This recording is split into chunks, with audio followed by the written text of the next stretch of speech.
In this lesson, we're going to pick up with chapter 17 of Isaiah, and I thought I'd better start out with a map. This is generally the area of where some of these countries are, what their ancient names were compared to their modern names. You can see there's a little inset map in the center, and the red line goes around the area of the bigger map behind it, and you're not missing anything behind that inset. There's nothing there. But you can see that we have basically, the big names are the old map names. Jerusalem is still in the same place. Damascus is up here. So it's not that far away by our standards. And then, I'm sorry, not Damascus, Samaria. And then Damascus is a little farther north.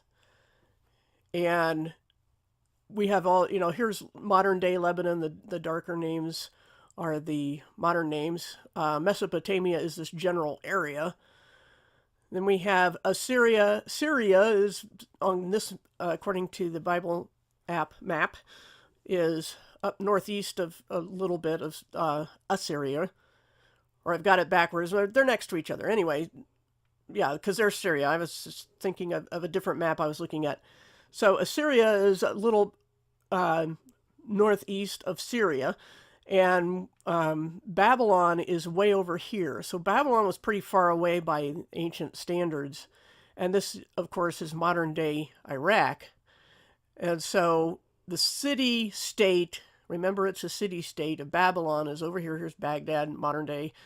But this was the general area of the city-state. And so Arabia, as it was known in ancient times, is here. Now it's called Saudi Arabia because the House of Saud has been ruling it. But that's the general area. Israel goes all the way up to here and down. This is where modern Jordan is, most of it. This was actually the land of the Balfour Declaration that was supposed to be all Israel's land. But they didn't get that. They were gypped by the people who set it up to push them over here in an indefensible position. But, of course, I believe God had other plans. But so here's the key cities: Jerusalem, Samaria, Damascus, and Babylon way over here. So just to give you some idea of where these places are. Of course, down here we have Upper Egypt. We have the Nile, and Nubia would go down almost due south of Israel on the African continent. And so just to give you some idea of where these places are. Okay, let me see if I can hide that one and put that in front of it.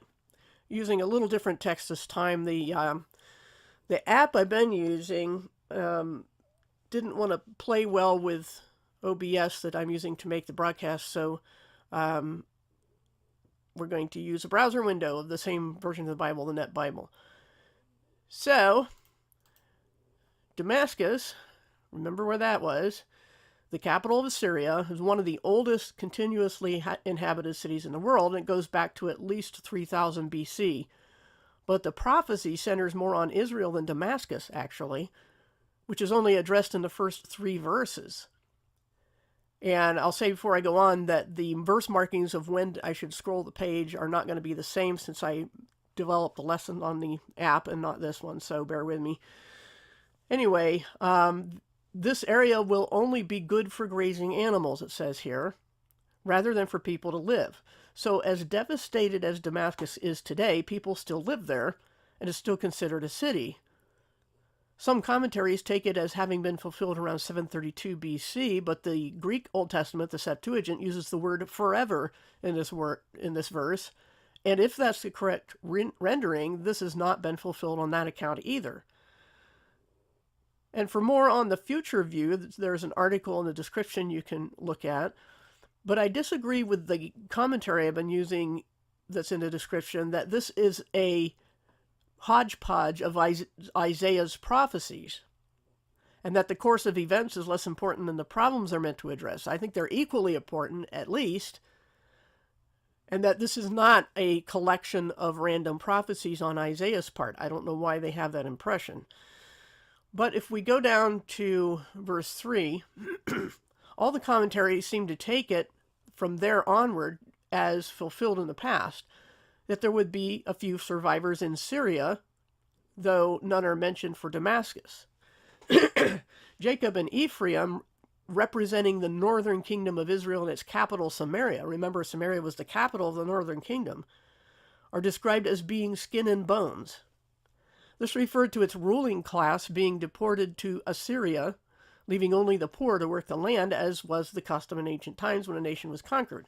It was the mix of survivors from Israel and Assyria who became the despised Samaritans of Jesus' day. So that's where they came from and why they were despised, because they're a mix.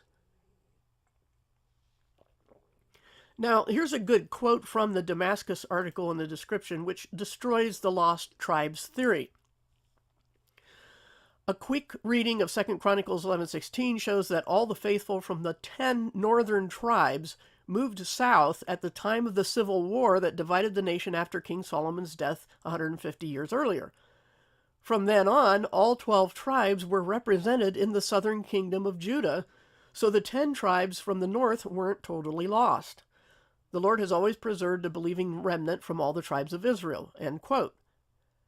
So much for lost tribes. They weren't even lost then. When the northern kingdom was gone, that didn't mean every person of every one of the 10 northern tribes was destroyed. Now we'll go down here to verse 7, which then shifts to a more distant future. It's got in that day or at that time, when people, not just Israelites, give up their idols and false gods to turn to the God of Israel. And then verse 9 gives the reason as because of the Israelites, who at the time of the Assyrian conquest were as decimated as anyone else, so this can't refer to that former time. So because of something about the Israelites, everyone in the world turns to God. That must be a future prophecy. Then we'll go down to verse 10. It says that the people had forgotten God, so their plans all came to nothing. And God himself would destroy the Assyrian army, as we'll see in chapter 37. But the distant future fulfillment can't be easily dismissed, since Assyria was only one nation, while verse 12 speaks of many nations, and since those lands still persist in rebellion against God and hostility toward Israel to this day.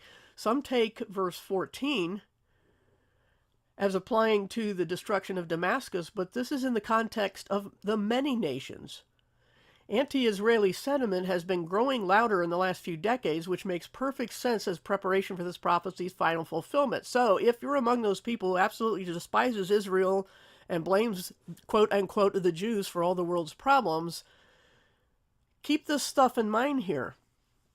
You're fulfilling prophecy and not on the good side. God will deal with the bad, fake Jews. For you to hate them without distinguishing is going to get you in some hot water, I think. So just a word of caution there. Now, chapter 18, who is the nation being described here? The land of buzzing wings beyond the rivers of Cush. The various commentaries agree that we can't be precise, but the impression I get from them, and also from the Greek translation, is that it refers to the people of Cush or Ethiopia, which is not necessarily modern Ethiopia along the Mediterranean. It's Nubia down on the southeastern side of the African continent, on the north corner. So it's also at the southern end of the Red Sea, and those living along the Nile River. It was common for small, lightweight papyrus boats to be used in waters too narrow or shallow for normal ships, and the Nubians, who live in Sudan on the western side of the Red Sea, can be described as tall and smooth-skinned. But the text and the commentaries are somewhat confusing, since it seems that both the messengers and the tall people are the same, yet one is to bring the message to the other. Were they to bring the message to themselves? I don't know. And does verse 3, let's go down and roll with that, mean only the world as Israel knew it, or the whole world as we understand it? Also consider that after God waits, a trumpet is blown.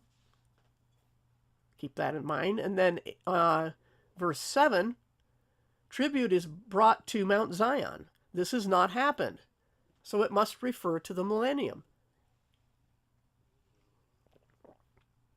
And if anyone wanted to allegorize that and say people will bring tribute to the Jews, that is certainly not happening, hasn't happened for thousands of years.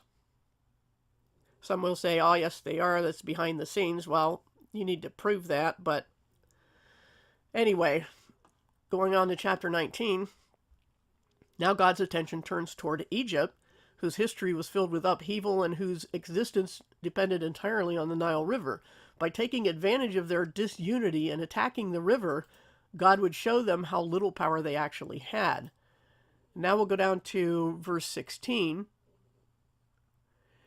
which here again you see at that time, the prophecy is looking to the distant future when Judah will be feared and the Egyptians will bring them tribute and speak the Hebrew language. Also, per verse 19, the Egyptians will build an altar or temple in their land, as well as a pillar at their border, honoring the God of Israel. Once again, if this were all an allegory about eternal bliss, there would be no designations of nations or borders, nor any need for a highway between Egypt and Assyria. God specifies his blessings on Israel, Egypt, and Assyria because they will be literal physical nations during the millennium. Allegory just makes it a mashup of anything you want to believe. And I don't think that's the God of the Bible that would do that. Now, chapter 20, there's a brief prophecy with a more immediate fulfillment in Isaiah's day regarding the fact that Assyria would conquer and humiliate Egypt and Cush. This was a clear object lesson to Israel about either fearing or trusting Egypt, as stated down there in verse 6. Now, in chapter 21, it's back to Babylon, the desert by the sea, or wilderness by the sea. Like the historical hot desert winds from the Negev, God's judgment would devastate the land. Here again, the land to be devastated cannot be an allegory of judgment, since the desert wind is the symbol of a literal physical judgment from God against a literal physical land. And the reason for the judgment is specific to those people for all their deception and destruction of others. 21:9, I'm going to scroll down to that, is quoted in Revelation 14:8 and 18:2, and though Babylon has fallen before, one final fall still remains. The lesson, once again, is that Israel should never trust in powerful nations instead of God. And we'll go down to 11 and 12, which seems strange and cryptic, but according to commentators, it refers to people of Edom asking the prophet how long their punishment was to last. The reply was that they would get relief, but only for a brief time, and then they could ask again, whatever all that's about. But down in verse 13, we see a judgment against Arabia, and it's short, blunt, and given a specific time. In 1 year, it would be reduced to a handful of warriors, and there's no stopping it. Now we go down to chapter 22, which is against Jerusalem and Judah, the southern kingdom. Though at the time of the prophecy they were happy and content, this valley of vision had no vision at all for what was coming. Nebuchadnezzar and his allies would soon lay siege to the city and defeat it by starvation. So they're not going to have to use their weapons. They just sit there and camp around it till everybody starves. And down in verse 6, the people had forgotten and abandoned God because of their self-reliance. And in verse 12, this celebration was foolhardy that they were having, to the point of that familiar phrase in verse 13, eat, drink, and be merry, for tomorrow we die. An individual named Shebna is singled out for doom for his arrogance. And in verse 18, another individual named Eliakim, or something like that, would be Shebna's replacement. Both of these people would be mentioned again in chapters 36 and 37, so this fulfillment takes place after that. Notice in verse 22, though, a phrase quoted in Revelation 3, 7, and 8 for the congregation or church at Philadelphia. It means that Jesus holds the ultimate position, which for now would be held by Eliakim, the steward who protects the house.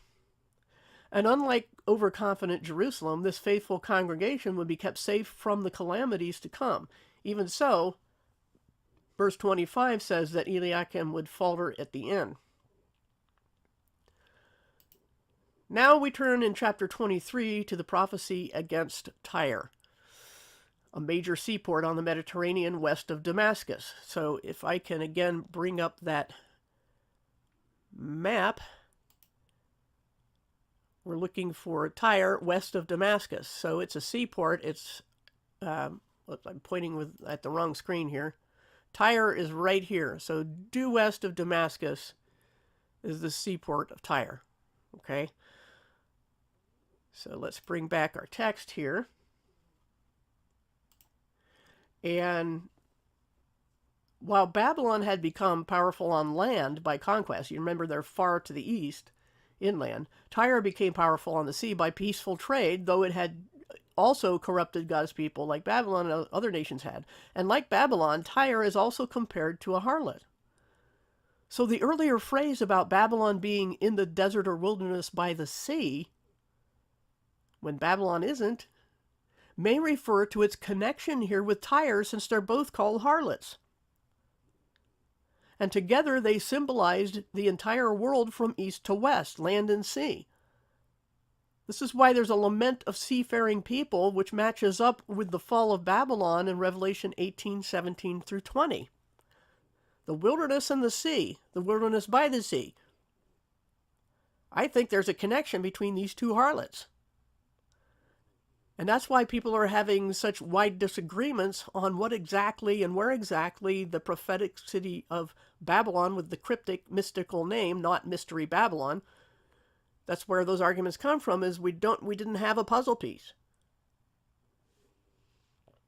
And I think that's it. Anyway, worth pursuing another time in a prophecy study. But let's go down to verse 6 here in chapter 23. Tarshish, which means refinery, is believed to have been in what is modern Spain, but ships of Tarshish was the term for the largest ships of the day, so Tyre's downfall would impact all major shipping in the region, presumably mostly taking place on the Mediterranean. Now, verse 10 calls Tarshish daughter, and it's believed that the mother was the sea itself. So we could connect Tarshish and Babylon again on this account, since we'll see the name daughter Babylon in chapter 47 here, which has even more descriptions quoted in Revelation. The same name appears also in Psalms 137:8, Jeremiah 50:42 and 51:33, and Zechariah 2:7. I think there's a connection here. There's too much to ignore, at the very least. So when we see people speculate that daughter of Babylon must mean the church or something or whatever, I think the message has to be of interpretation in Revelation has to be based upon or inclusive of this tie between these two harlots that are encompassing the east and west, land and sea, and the desert and the sea. Those all seem to be connected. Now, if we go down to verse 11 here in chapter 23, we see Sidon, also called Virgin Daughter, another city whose prosperity depended on sea trade. All the people who would flee the devastation would find no rest or refuge. So they're mentioned also. They're on the coast there near Tyre. But in verse 15 here, it gives a duration for Tyre's demise, 70 years. Which, as it says in the text, was the average lifespan for a king. Then, to rebuild its former glory, Tyre would advertise itself like a prostitute, but surprisingly, it would use its profits to serve God. Clearly, a gap of time is indicated here between the selfishness of motive for the wealth and its eventual use for service in God's temple. So here again, in one sentence, we have a gap of prophetic time, because clearly, at that time, they did not use their profits gained by solicitation for God's glory, but they will. And like Egypt, Tyre will also give tribute to Jerusalem during the millennium. Now let's go to chapter 24. And the prophecy turns to the world as a whole and continues through chapter 27. If you look at page 108 of the commentary, it shows that it takes the form, these passages, of a chiastic message centering on Mount Zion, and it shows a sequence from the tribulation to the second coming to the millennium and then to eternity. So you can go see, it's the X-shaped argument. You will see a pattern like that in the text on page 108 of the commentary.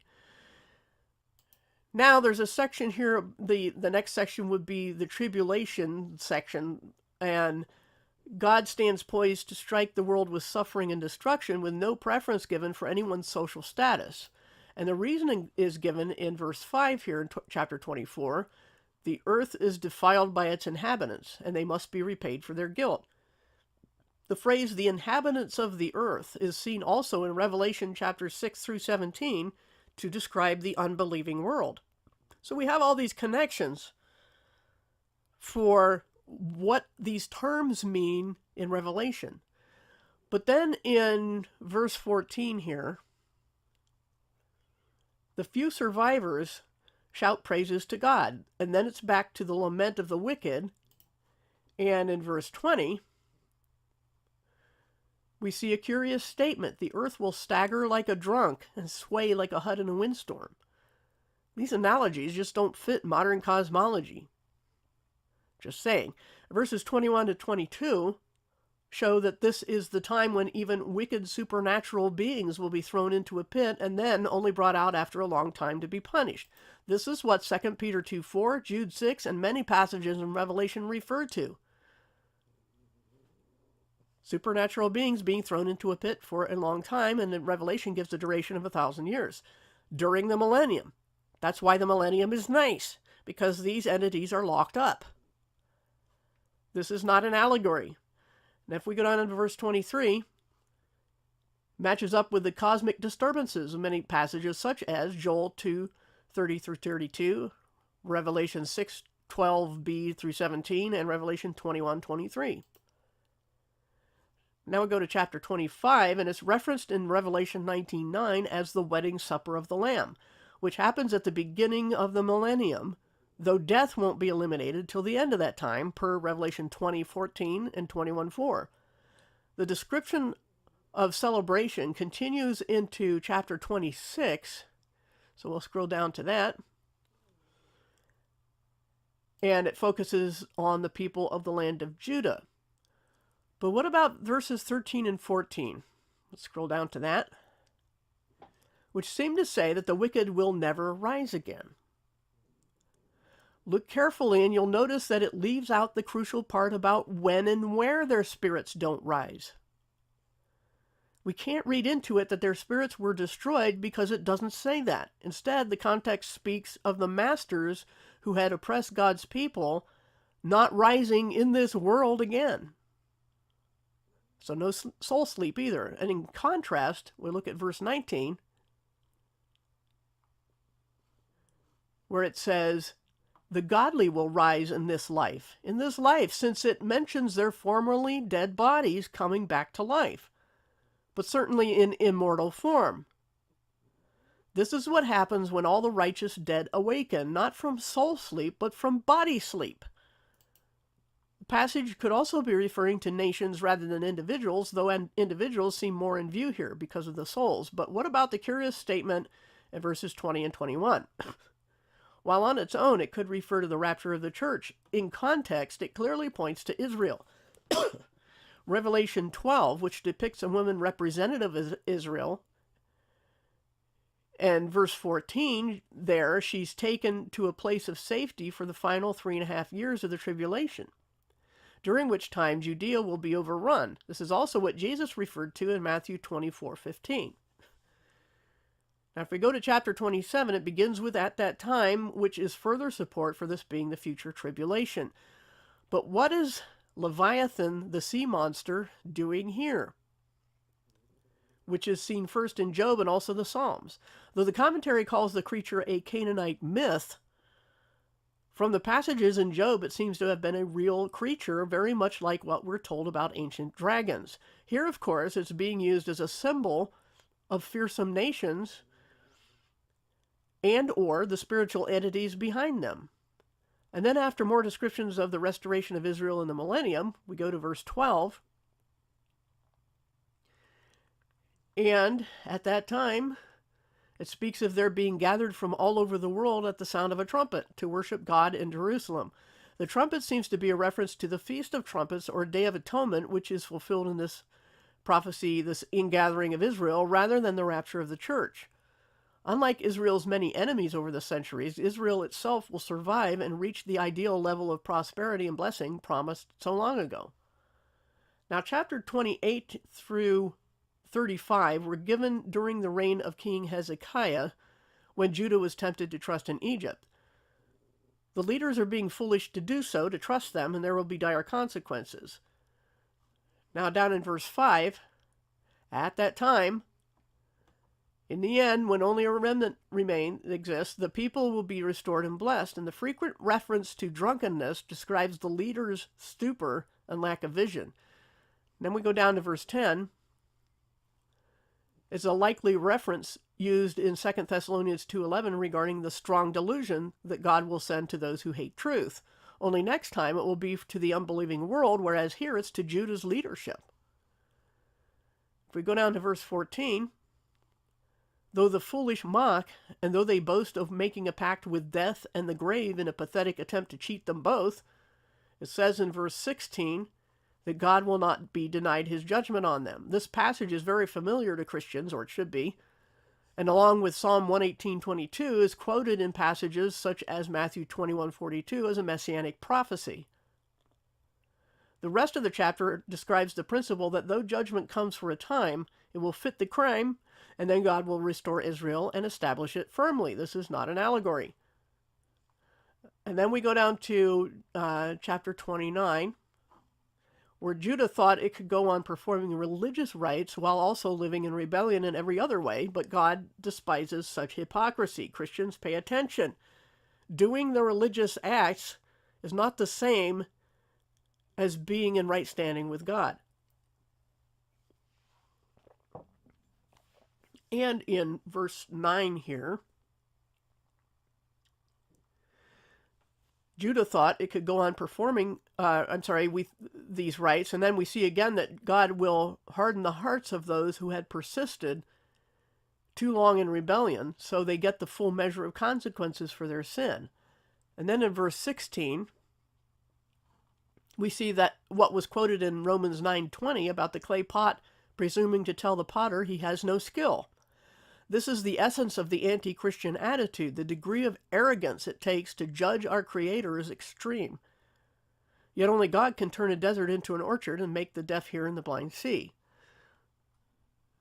So, I would make that challenge to anyone claiming to be God. If people say we're all gods, but I'd like to see them do these things.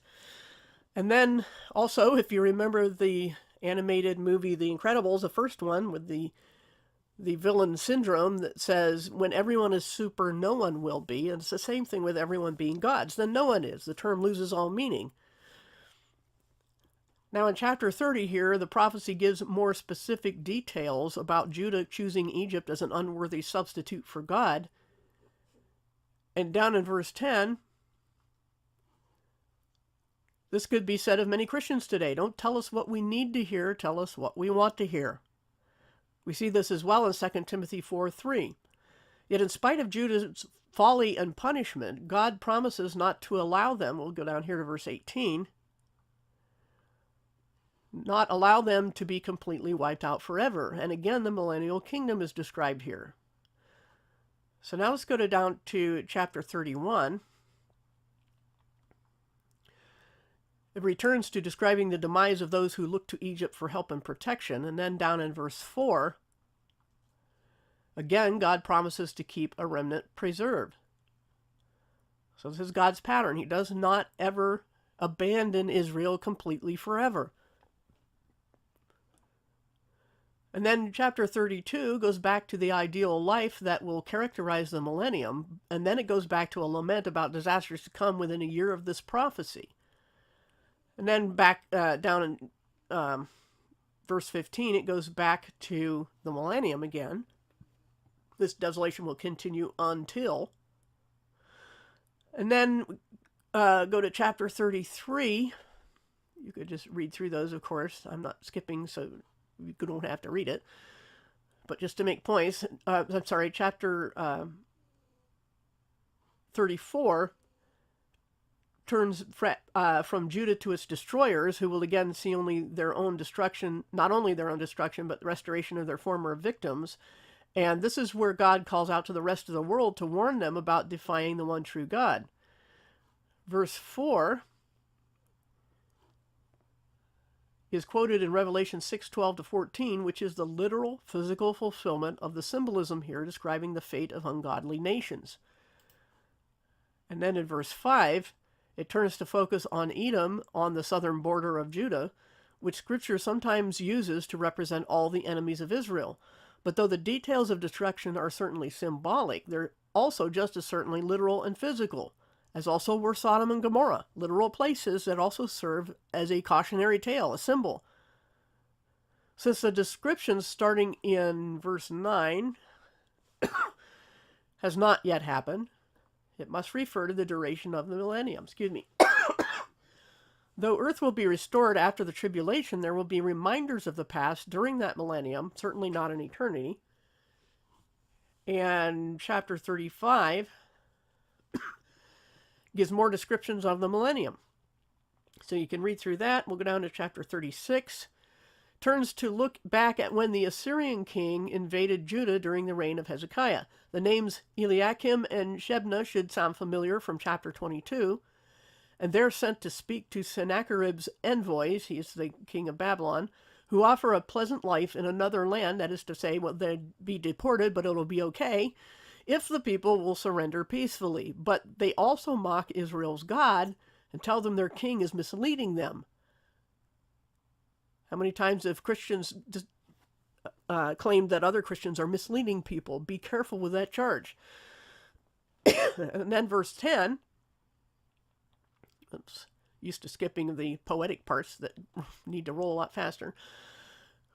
The envoys say, but not truthfully, as we see in verse 20, that Israel's own God had sent them there to destroy them.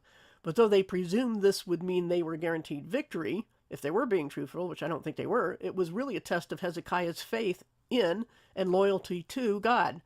But Hezekiah's officials took the ultimatum to him, and after expressing all their deep grief and anguish, in chapter 37, Hezekiah goes up to the temple to ask God's help, and then he has a message sent to Isaiah to find out God's answer. So he's doing the right thing. And his answer starts in verse 5. And it was that God would whisper in Sennacherib's ear and cause him to chase a false rumor back to his own country, where he would be eventually murdered by his own sons. And another round of taunts ensues. And in verse 21,